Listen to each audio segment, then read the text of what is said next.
Hello everybody, and welcome back to Plok. Joining me on this final update for this section of the game is a very special friend of mine, if you'd like to introduce yourself. Hi, I'm Combat Lobster. So, we're down to the last 3 levels of the island of Akrillic, and they all have a pretty big gimmick about them. This level is probably one of the longest in the game, and the gimmick is just that. Big old things blocking your way with explosives tied to them. Oh boy. There's some tricky jumps to make in this level, but for the most part it's not too bad. It's just long. Yeah. I'm a little weirded out by the mountains that have flesh-colored bulges coming out of it. Those those things right there? Yes. Or the thing I just blew up? No, the thing that you're standing right next to right now. Well, I have no idea what that's supposed to be. Those kind of weird me out, too. Yeah, it's kind of spot on with the flesh color, and it's kind of creepy. It's like a boil. Yeah. But like I said, this level's pretty long. It's also very vertical, but fortunately there's no real danger of, like, falling down several levels.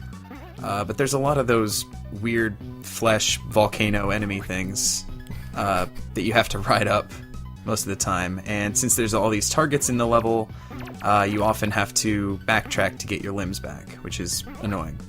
Ugh. And like this one is a special kind that only can be triggered by throwing your hand at it, so I have no hands right now because I hit 2 of those. Oh, so it's more whatchamacallit, time feeling. Yeah. And basically, at one point in the level, you have to essentially you either have to backtrack a long ways to get one of your hands back, or you have to go the right way and trigger the hand one first, because you'll be stuck with just your 2 feet, and obviously you won't be able to progress until you get a hand back somehow. It's kind of annoying. You had to get a hand. Oh, a buzzsaw! Yeah, it comes in handy with those beehives up there. Yeah. Because it takes them out in like one hit, and since you're right on top of it, you'll pick up the health pickup that it drops. Ah. And that's another nice thing about this level, is all those beehives drop health pickups. Some of them are slightly harder to pick up than others, but whatever.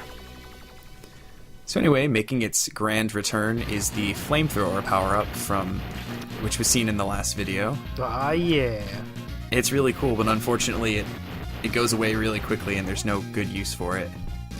Yeah, Like- my Terminex guy does that all the time whenever we need to eliminate fleas from our property. Yeah, mine does too. Yeah, it's the most efficient way of taking care of anything. It really is. But it is kind of a shame that, when we got it in the last update, I took out like a whole horde of fleas, and now I just took out 2 and then there was nothing. But now we get a brand new transformation, which might be the best one in the game. It's called Deputy. And that's the attack. I'm the rootinest, tootinest Plok around. It's this really dinky melee attack that does hardly any damage, and it's pure awful. I'm not entirely sure, but I think this is the only point in the game where it is. It can't set off the target, and can barely hit that beehive. Oh. I could have killed the beehive, but I wanted to save it so that I can get the health pickup.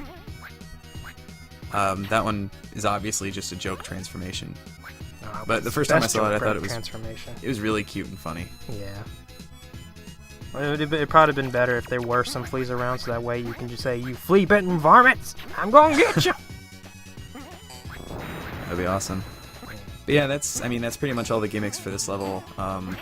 So let's talk about, before this update, I told you to try this game out. Give it the old college try. How'd that go for you? It didn't go very well. I made it to the boss, and then I promptly got a game over. And then I found out how the continues work, and I was just like, no, I don't think this is a game for me. Yeah, the continues are kind of a downfall of the game, and it really makes bosses to be incredibly challenging if you don't have any continues, and the levels themselves were pretty easy though, right, at the beginning? Yeah, I got the handle of the mechanics for platforming and stuff like that. I had a bad habit of falling in the water, but... No, we all do it first. Yeah. And then after I got the the flamethrower power-up, I thought that was actually a scuba power-up, so I actively started jumping in water, thinking that was going to protect me. Oh yeah, the flame power-up that I missed in the first update. Yeah. Yeah, so we've killed all the fleas in the level, so the only thing left to do is just make it all the way to the top. And there's actually use for the hornets here to just take out the beehive. And one thing I never noticed until it just happened right there is the hornets can actually pick up health pickups for you. Oh. Which I had no idea that was a thing, and I'm very grateful for that. Well, I don't think they were actually getting it for you. They were probably just taking it for themselves, but you were being a jerk and you decided to take them for yourself. Probably. One thing I noticed, this happened to me in a practice run, as I was flying up there, if you're too close to the right and you're low on health, you can get hit by whatever was falling and disappeared, and it can kill you. Oh. That definitely happened to me. Anyway, that's that level, and it was probably one of the longest and probably one of the more boring levels in the game. But now on to a completely different level, and let me ask you, Mr. Lobster, you like platformers, right? Oh, I do. I adore them. Have you ever played a platformer where your main hero did not have legs or feet? Well, well, yes, no, I don't. I have to really think about this. The answer's no. Oh. What makes a platformer is the ability to platform, and for half of this level, Plok does not have the use of his feet. I was talking about the limb-specific targets. There are two feet-only ones right at the beginning you have to get through. Oh. Leaving you feetless for a good part of the level. Oh, that explains why you were sliding down all this time. I thought you were just showing off. No, this was because I don't have feet right now. Oh, well. But yes, sliding down is definitely the way to go about this. You can gain enough momentum to jump over enemies and to make these jumps over the water. I've come to the conclusion that, I forget which one, but one of these jumps is impossible if you just try to make it normally. And a little fun fact, Plok actually moves fastest when he is sliding down a slope. So if you see a speedrunner or whatever, they try to slide down a slope whenever they possibly can. Ah. Well, I mean, it's the funnest thing to do, obviously. It is fun, actually, and Probably not for Plok, though, because he's chapping his underside with whatever's underneath him. Yeah, definitely. It's kind of neat, though. Like, this game does a good job of conserving your momentum as you're going down. Like, you'll jump farther and all this stuff. It's pretty good about that. But, so now that we have our feet back, we have to get back to the start of the level, which I guess this is why it's called Go Home Cavern. Either that or the level's so hard that it makes you want to just go home. But I am home. Or, it knew about the Xbox One before the Xbox One was announced. Plok coming soon to the Xbox One. Stay tuned for that. I would buy an Xbox One for a new Plok game. I think I would. Pickford Brothers. Get on that. If you're listening, Plok for Xbox One. Also, Plok's Pez dispenser. Get on that too. Yeah, you were telling me earlier Plok looks like a Pez dispenser. I never saw that, but now that I look at him, he's totally a Pez dispenser. Yeah. Just turn his head back a little bit and you get a Pez. You get a really big one, but still. It's shaped like a hand or a foot. Ugh. I don't think I want to stick his hands or feet in my mouth. I definitely would not. But the other reason why this level is hard is for the Sprout enemies, which we hadn't seen since I think Plocktown, and I think I said something about we'll probably see more of them later. Well, here's where we see more of them. There's these sections right here where there's one with a shield and a parachute, and occasionally this little pot that I'm standing on will there's one right there. Will launch out another one, which will come down and throw things at you.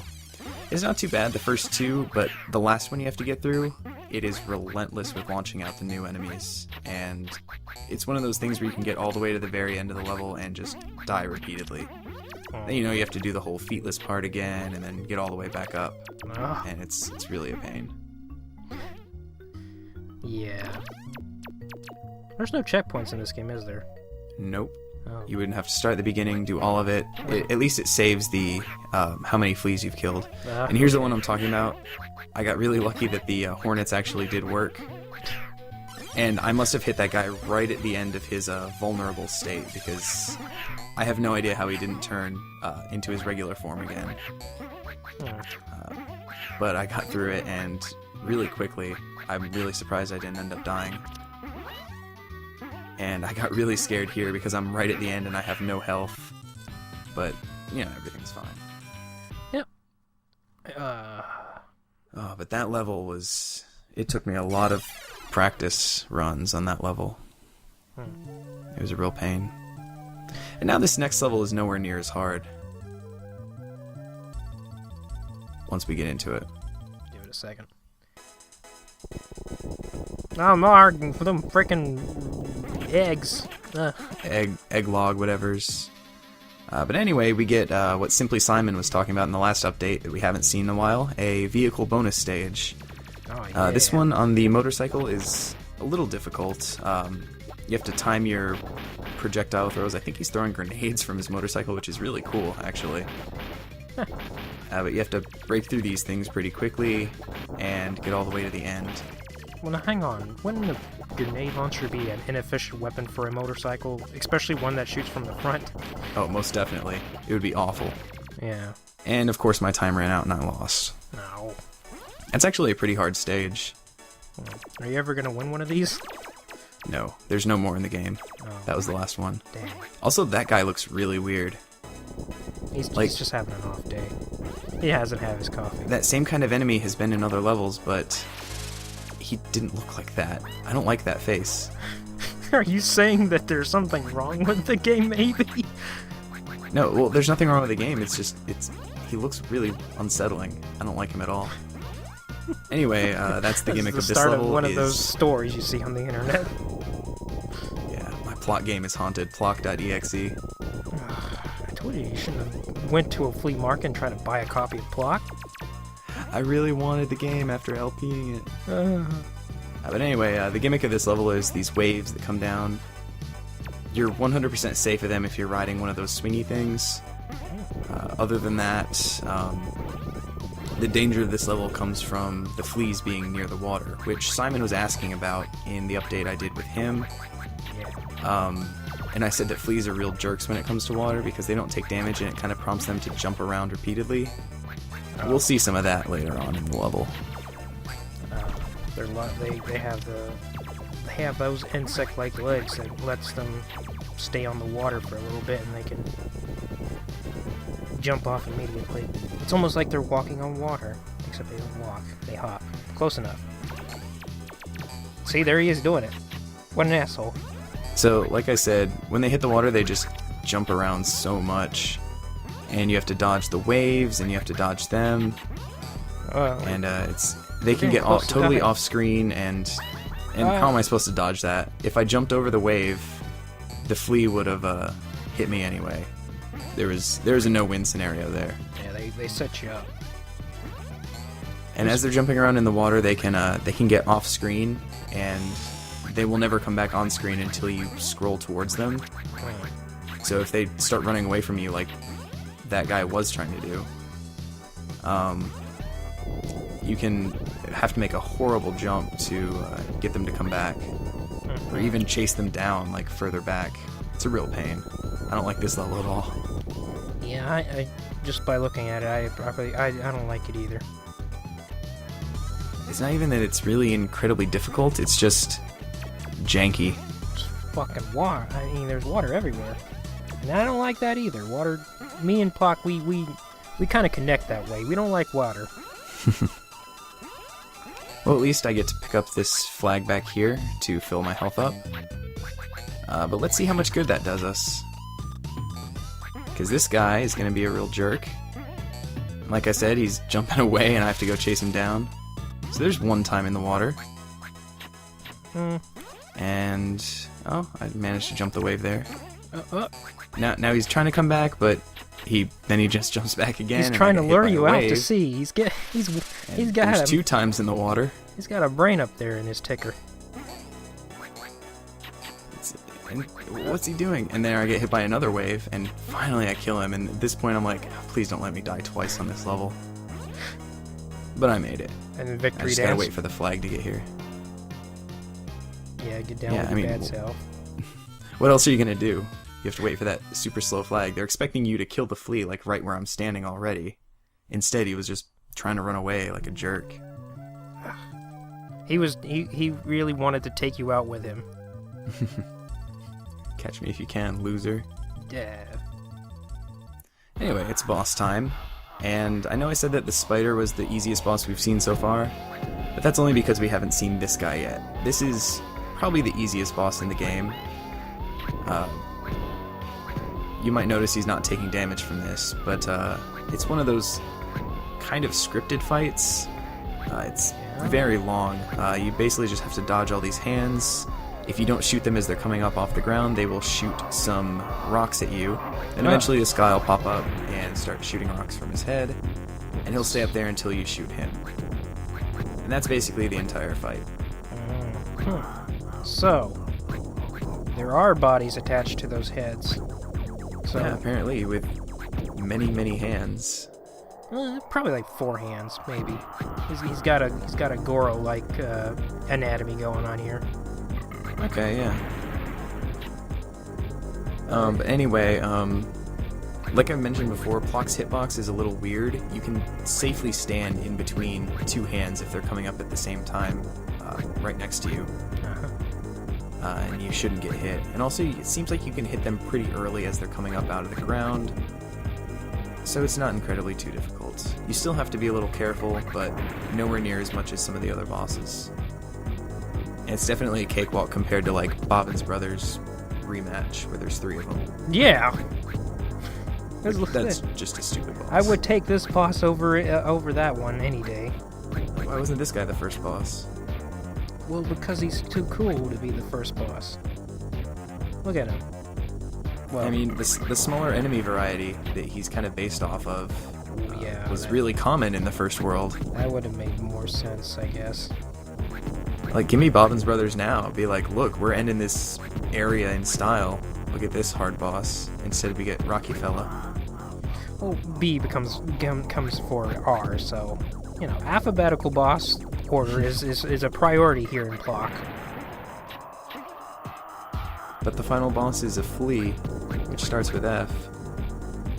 Well, in some circles, some people consider F before R. I mean, after R. It's a special kind of F. It's one of those funky Fs that you get after the numbers. Okay, it's like an F with an accent mark. Yeah. F with an umlaut or something. Yeah, it's not flea, it's filet. Anyway, the boss is done. I thought about, you know, making it a little faster or whatever with editing. But then I decided, nah. I don't know what what all the fuss fuss was about either. either. Hey! And that's why I brought you on for this update. And with that, the update's done. So, thank you for hanging out with me and doing this update. Thanks for having me, too. Sure thing, anytime. Come back next time when we will visit the source of the fleas, which is apparently in this swamp over here. There weren't any swamp levels, were they, in this game? Not that I know. Like, no of. real swamps. We had a forest and caves, but never really a swamp. Oh. Anyway, we're over to the flea pit, and we'll see what wonders the flea pit holds for us next time. Thank you for watching. That's some dirty water. Yes, it is.